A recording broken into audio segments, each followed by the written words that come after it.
Okay, so my name is Dylan Joyce, and this is my little boy Walton Joyce. Y'all see him in a lot of our videos, but I thought today would be a good day to tell y'all a little bit about ourselves. It's come 1.8 inches of rain, so we've got a little time. But like I said, my name is Dylan Joyce, and we farm in West Tennessee, me and my brother Robert. We work approximately 800 acres. We do some custom planting and custom harvesting. But we operate, our YouTube channel's name is Dylan Joyce Farms. And that's because I started the channel before Robert really started helping me. I never posted a lot of videos on it, but I started the channel a while ago. But we operate under the name of Joyce Brothers Farms. Now, we're not a true partnership in the legal description of the word. I've got my crop, and Robert put his first crop in this year. We're trying to ease him into the operation. I write Robert a check every week. He's like an employee, but he is a vital part of our operation. Robert, people asked about Robert. He does a lot of the behind the scenes work, servicing the combine, getting equipment ready. Most of the time he operates the combine, and I'm the buggy driver and the truck driver. But a little bit about me. Well, you can go over there if you want to. Okay. You will see a lot of this in my videos. I'm sorry. He's just 4 years old and he don't know any better. But anyways, I grew up on the farm with my granddaddy. That's who I stayed with while my mom and dad went to work during the day. I grew up on them 4640s y'all see me run, and I grew up on a 4400 combine. On that 4400 combine, my place to sit was it had the seat, and then I would stand behind him, and there was a little room between the back of the cab and the seat. But I grew up riding with him, and that's all I've ever wanted to do was farm. A lot of this equipment you see me farming with was his. Them old tractors mean a lot to me. I mean, I'd like some newer stuff, but them tractors probably aren't ever going anywhere. They've pretty well got a home for life. But I grew up riding with him, and when he retired in '94, he kept all his equipment. And I think he had big plans for me and him someday. But he died in 2000 from cancer sooner than he should have. But anyways, moving on, our family rented the ground out that he owned. It's 180 acres of tillable ground. It's actually more than that. And the equipment set closed up in the shed. Now, my granddad on my other side, my dad have always run cattle, and that's why we have the livestock. I grew up around livestock, always showed a market steer in the county fair every year, and we used a lot of the old equipment to put up and make hay. But I always had the dream of row cropping, and so in 2006, I went to work for another farmer, and I worked for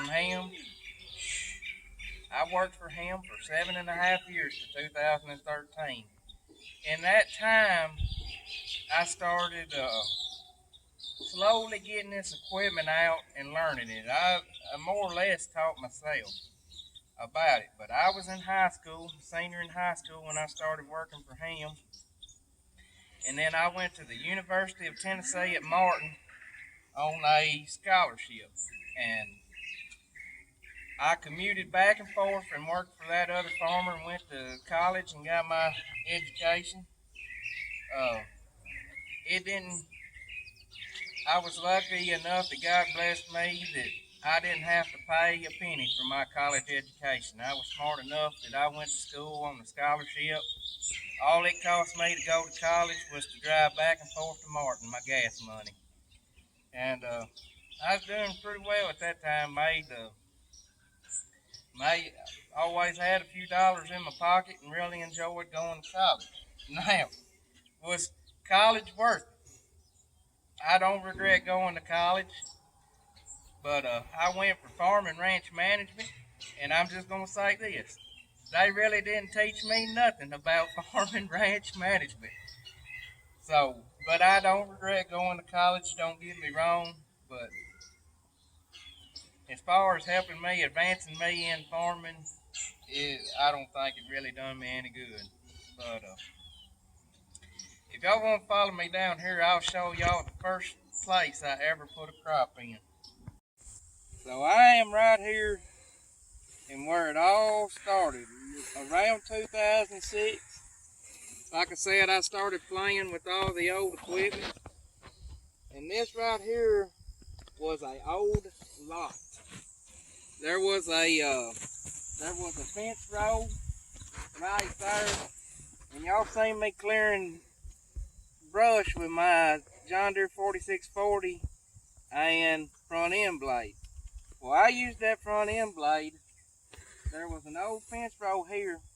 I pushed that fence row right here into an old pond, and then I took this old pond and I pushed this old pond in. And then there used to be a fence row right across there. You can see the brush pile behind that tractor. And this was basically an 1.25 acre block. And this was the first thing I ever planted. Planted it with a Case IH 800 Cyclo. We used to call it the Psycho planter because it was pretty crazy. But a 800 Cyclo planter by Case IH. Planted soybeans here, sprayed them with a 4-wheeler, and cut them with a 4400 combine with a 213 header. And it's amazing how far this spot has come from what it was. There was an old building up there. I took it down. That a tornado blew through. I took a building. This shows you how much more motivated I used to be. I took an entire building down by myself. But I done all that work and got this workable. And you can see right there where the old fence row used to be. And then once we got this workable and I started getting more ground and more ground, this became my high yield plot. We went to some of the, if y'all watch Hefty Boys on Ag PhD, we went to some of their little classes and schools they did, and we really started pushing this plot.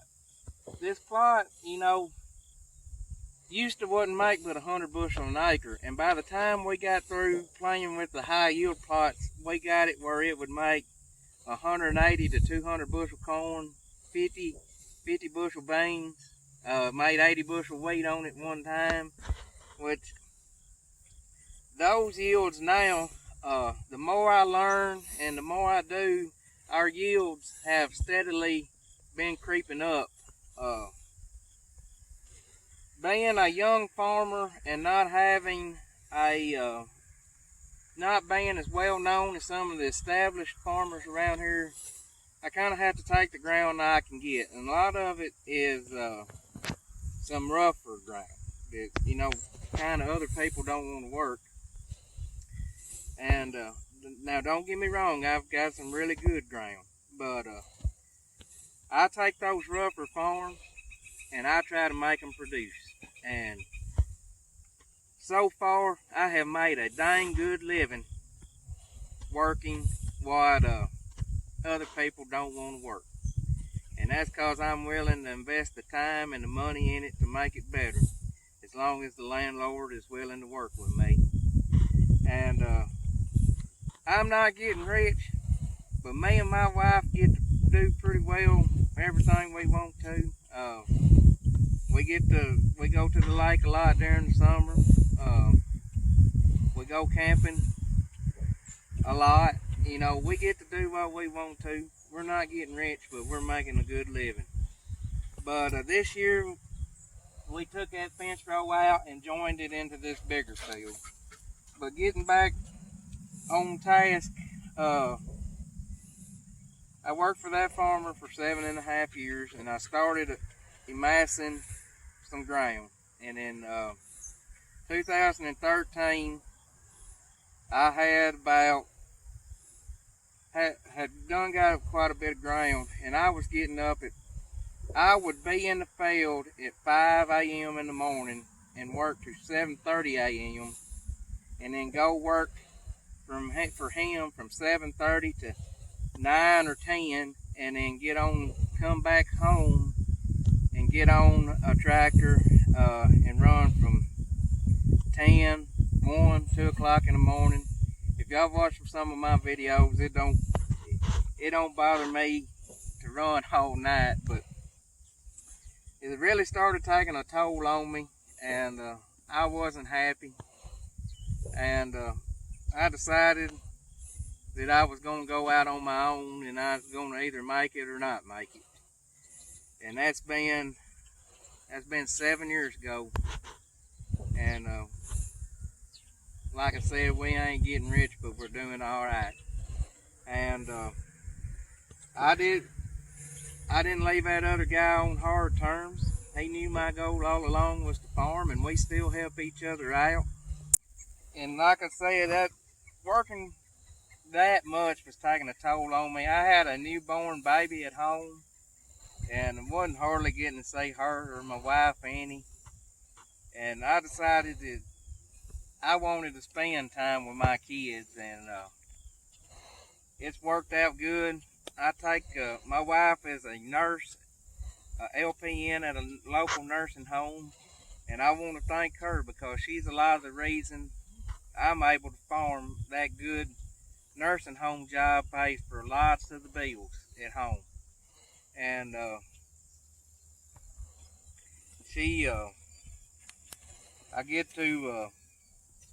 take the kids to school every morning. You know, that's the benefit of farming. Take them. I don't hardly get started as early in the mornings as I would like to. You know, that knocks me back to 7:45 starting in the mornings. A lot of times we would probably start earlier if it wasn't for that. Robert comes in earlier and gets a lot of the stuff ready so that when I get back I can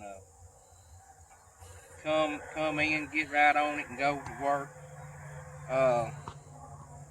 I get to spend lots of time with my little boy Walt. I don't know any other occupation where you can spend that much time with your kids. You know, I don't have to send him to a daycare. He can spend time with me. Some days that's a curse, and some days it's a blessing. He can be a really good boy, and he can be a real terror. He can drive us crazy. Don't get his crack, man. You got a crack problem, Walt.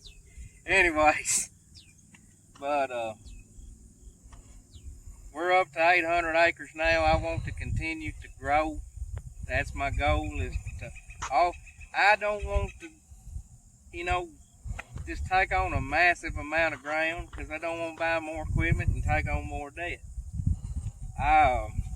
But I like gaining about 100 acres, 50 to 100 acres a year. I'm good with that. I like that.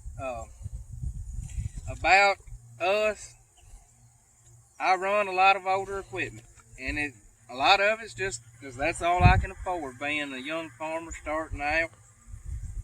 Yes, I do borrow money. I've got an operating note. I don't know any kid that's got $200,000 sitting in the bank to be able to start farming. So I've got an operating note that I use to put in my crop. It cost me normally costs about $200 to $250,000 to put in a crop for me, depending on what my crop mix is that year. And that causes lots of sleepless nights sometimes. Especially like when this coronavirus come in this year and beans got down to $8.24, corn got down to $2.94. You lay in bed wondering how you're gonna make your money back. It can be a stressful occupation, but it can also be a very rewarding occupation. But like I said, we run older equipment. I like it. Them old John Deere tractors because they're reliable. I can work on them. You know, I do try to use some of the newer ag technology. The tractor I plant with got auto steer on it. Run air force down back, air pressure downforce. The downforce on my planter, I use airbags, got hydraulic drive on it, run liquid fertilizer, do lots of in-furrow applications with micronutrients and fungicide. My sprayer's got automatic rate and section control in it, even though it's a 1994 model. It's got a lot of the technology that the newer sprayers have got. Now, if you've watched another video of mine, you'll see it's not all that great when technology doesn't work. And a lot of y'all that does ag technology will understand what I'm talking about. But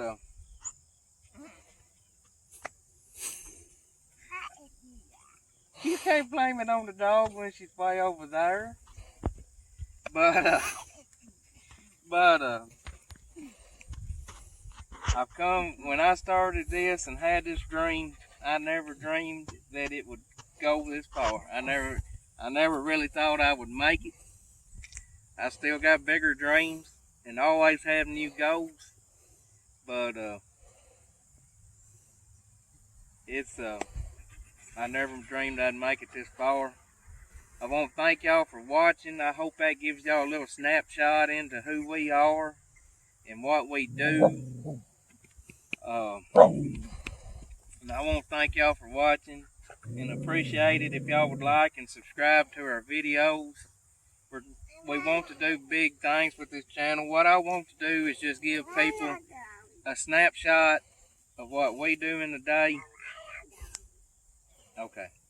I want to give people a snapshot of what we do in the day. I feel like in today's times, farmers are being vilified like we're trying to kill the people in the environment, and that's the furthest thing from the truth.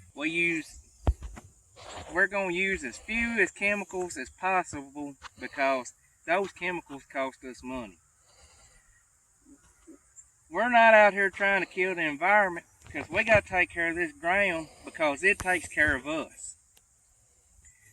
And I want to show people that we're just everyday people trying to make a living like you or, you know, somebody in New York City. And I hope that we can reach some people. So thank y'all for watching. If you like our videos, be sure to like and subscribe. My name's Robert Joyce, or Bob, as Corn Dog, or sometimes I am referred. But I heard y'all been wanting to see more of me, so here I am. Like Dylan, grew up on the farm. Both granddaddies farmed. One was a row crop farmer and the other one was cattle, and I always enjoyed both aspects of it. By the time I came along, my one granddaddy, he had quit farming or retired in '94, but our cousin started farming his ground, so I started riding with them quite a bit, and they had red equipment. And I was a red man there for a very long time, but I slowly crossed over, and now I bleed green. But I always enjoyed farming. Always enjoyed the cattle, but my daddy's daddy, he always had a knack for horses. He always had horses around and loved horses. So my goal in life was to rodeo, and never had intentions of farming. Started rodeoing when I was in 6th grade, and went to college on a rodeo scholarship, but my knees and my ankles got to hurting so bad, and I decided one day that I was going to cripple myself if I kept going. So I retired from rodeo and come to the farming operation. Helped Dylan and that other farmer for a while, and then Dylan went on his own. I went with him, and we've been together ever since. In 2012, retired from rodeo in 2013, and joined Dylan on the farming operation 2013. And then last year, or this year, in April, I bought my first farm. About 19 acres, 15 tillable, and then I called the farmer that was working it, asked them if it'd be okay if I went ahead and worked it this year, and they said, yeah, that'd be fine. Well, two or 3 days later, they called back, said, we got 9 acres there beside it. I'll call the landlord and see if it'd be all right if you worked it. Would you be interested in working it? Said it's too small for our big equipment. And I said, sure, yeah. So I rented that 9 acres and put in my first corn crop of 24 acres this year. And the plans are on my own farm, I'm gonna hopefully build a house this winter, and but I hope to pick up some more ground. I enjoy working on the farm. Some days it's a little stressful and my hair is slowly receding, but there's days when it's going good and you're running that combine and the beans are cutting good or the corn is shelling good, and there's nothing better in the world than that. So I guess like everything else, you have good days and bad days, but it's a very humbling occupation, but one I feel like it's a very rewarding one as well. And get to work outside, get to work with Dylan and Walt, and then Daddy helps us. And then when Chelsea and Mama ain't working, they'll normally bring us lunch if we're lucky. But no, they normally feed us really good.